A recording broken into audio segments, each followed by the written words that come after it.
मेरे YouTube channel astro Naresh पर आपका स्वागत है। नमस्कार, मैं हूं नरेश कुमार। सबसे पहले उन दर्शकों का धन्यवाद जिन्होंने पेज को सब्सक्राइब किया है, पेज के वीडियोस को शेयर कर रहे हैं, लाइक कर रहे हैं और कमेंट कर रहे हैं।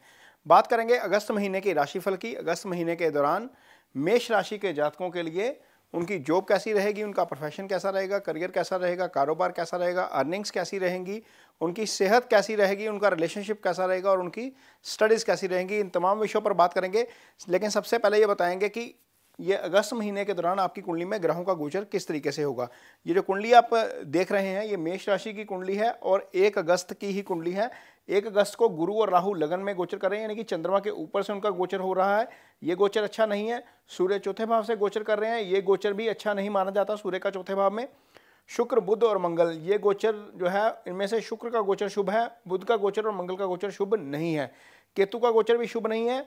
चंद्र 9वें भाव में है, ये तो 54 आवर्स में ही 54 घंटे में अपनी राशि परिवर्तन कर लेंगे। शनि का गोचर आपके लिए शुभ चल रहा है। इसका मतलब यह है कि इस समय सिर्फ शनि और शुक्र का गोचर 1 अगस्त के दिन आपके लिए शुभ है, अदरवाइज बाकी प्लैनेट का गोचर शुभ नहीं है। अब होगा क्या, 7 अगस्त को शुक्र अपनी पोजीशन चेंज करेंगे और शुक्र जाकर नीच राशि में चले जाएंगे। ये बुध की राशि है और मेष राशि की जो कुंडली होती है वही काल पुरुष की कुंडली भी होती है। यहाँ पर शुक्र आकर नीच हो जाते हैं, ये बुध का भाव है, तो शुक्र की पोजीशन थोड़ी सी खराब हो जाएगी आपकी कुंडली में।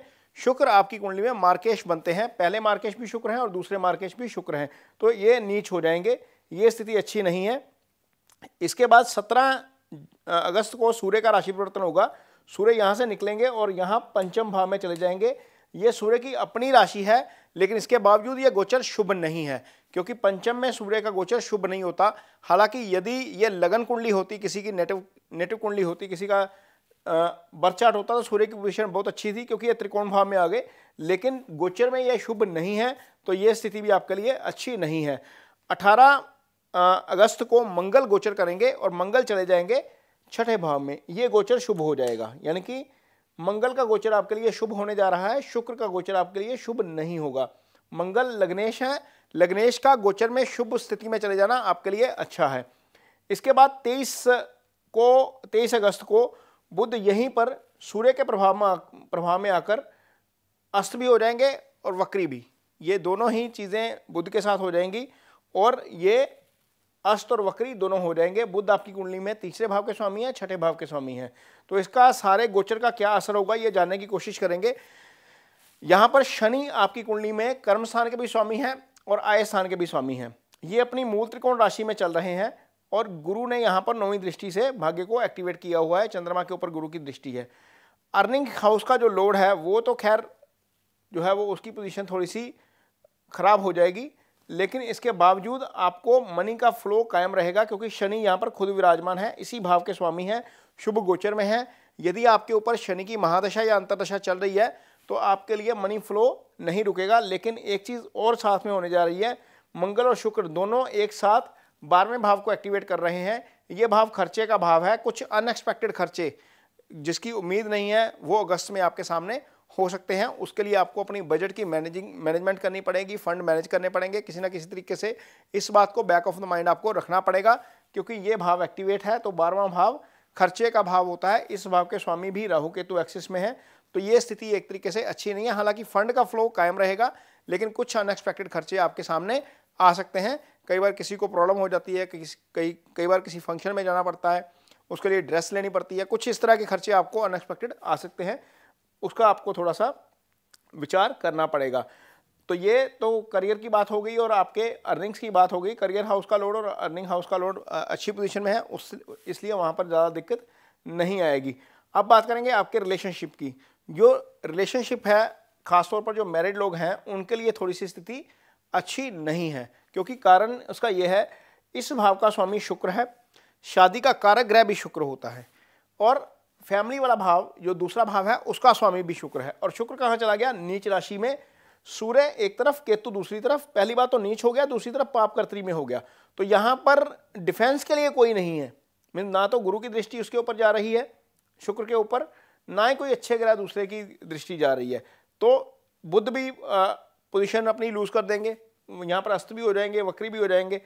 तो शुक्र खुद 6ठे में है, इसलिए मैरिड लोगों को थोड़ी सी दिक्कत अंडरस्टैंडिंग में आ सकती है। ये थोड़ा सा आपको समझ कर चलना चाहिए अगस्त महीने के दौरान। खासतौर पर जो जिनकी जो मैरिज हो चुकी है वहाँ पर केतु का प्रभाव और इस भाव के ऊपर, इस भाव के स्वामी के ऊपर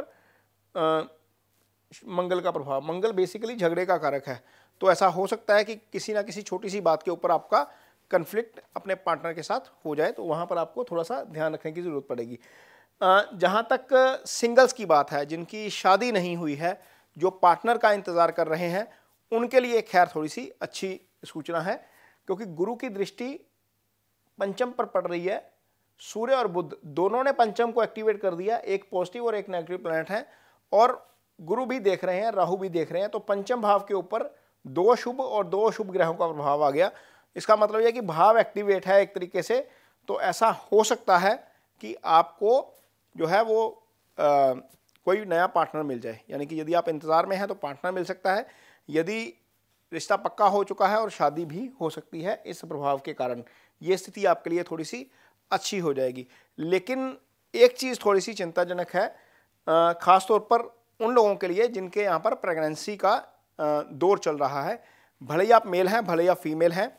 ये जो स्थिति है ये पंचम भाव से संतान आती है।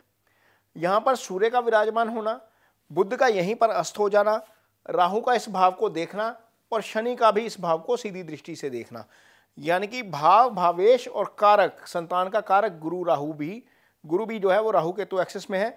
ये स्थिति थोड़ी सी विकट है। यहाँ पर गर्भवती महिलाओं को खास तौर पर ध्यान रख के चलना पड़ेगा पूरा अगस्त का महीना, जब तक खैर सूर्य यहाँ पर हैं, क्योंकि सूर्य यहाँ से आगे निकलेंगे 15 सितंबर को, 17 को आएंगे यहाँ पर, और 15 या 16 सितंबर को सूर्य का अगला गोचर होगा और वो गोचर शुभ होगा। लेकिन अगस्त के महीने के दौरान प्रेगनेंसी में कोई ना कोई दिक्कत आ सकती है, वो चीज़ थोड़ी सी ध्यान में रखकर चलनी पड़ेगी, कंसिडर करके चलनी पड़ेगी। कॉम्प्लिकेशन आए तो वहाँ पर लापरवाही बरतना थोड़ा सा जो है वो थोड़ा सा अशुभ हो सकता है, वो चीज़ आपको ध्यान में रखकर चलनी पड़ेगी। अदरवाइज यदि मैं हेल्थ की बात करूँ तो इस भाव से हेल्थ देखी जाती है, सूर्य ओवरऑल हेल्थ के कारक हैं, ये पोजीशन अच्छी नहीं है, क्योंकि यहाँ पर मंगल और शुक्र का आ जाना एक स्थिति ये पैदा कर सकता है कि कहीं ना कहीं हल्का बुखार आपको हो सकता है। हल्का बुखार या बहुत ज़्यादा स्किन से रिलेटेड कोई प्रॉब्लम हो सकती है। मंगल ब्लड के कारक हैं, जिनको बीपी का इशू है, शुगर का इशू है, जिनको थायराइड की परेशानी है, महिलाओं में जो मंथली साइकिल होता है वहाँ पर थोड़ी सी परेशानी हो सकती है। तो ये चीज़ थोड़ी सी देखने को मिल सकती है अगस्त के महीने के दौरान, खासतौर पर जो सीजनल डिसीज़ होती है, हल्की फुल्की बहुत ज़्यादा नहीं है, लेकिन इसके बावजूद चूँकि मंगल यहाँ पर है, शुक्र यहाँ पर है, इस भाव का स्वामी अस्त भी हो जाएगा, वक्री भी हो जाएगा, सूर्य भी शुभ गोचर में नहीं है, ओवरऑल हेल्थ के कारक सूर्य होते हैं, तो यहाँ पर थोड़ी सी हेल्थ को लेकर चिंता हो सकती है। कुल मिलाकर यदि मैं देखूं तो आपको अर्निंग और कारोबार के मामले में बहुत ज़्यादा दिक्कत नहीं है। जो सिंगल्स हैं उनके लिए अपॉर्चुनिटी आएगी, पार्टनर मिल जाएगा, शादी हो सकती है।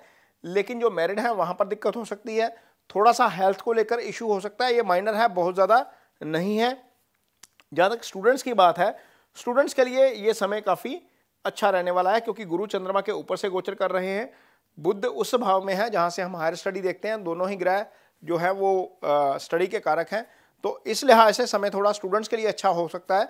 लेकिन ओवरऑल यदि मैं देखूं तो ये स्थिति मेष राशि के जातकों के लिए अगस्त के महीने के दौरान एवरेज स्थिति है। कारोबार ठीक रहेगा, अर्निंग ठीक रहेंगी, सिंगल्स के लिए समय ठीक है, स्टूडेंट के लिए समय ठीक है, लेकिन मैरिड लोगों के लिए समय ठीक नहीं है, और उन लोगों के लिए समय ठीक नहीं है जिनको ब्लड रिलेटेड इशू कोई चल रहा है। तो ये मेष राशि के जातकों का अगस्त महीने का राशिफल है। ये वीडियो आपको कैसा लगा, इस पर कमेंट बॉक्स में अपनी राय जरूर दीजिए। यदि वीडियो अच्छा लगे तो इसे शेयर जरूर करिए, पेज को सब्सक्राइब जरूर करिए। इसके साथ ही मुझे दीजिए इजाजत। नमस्कार।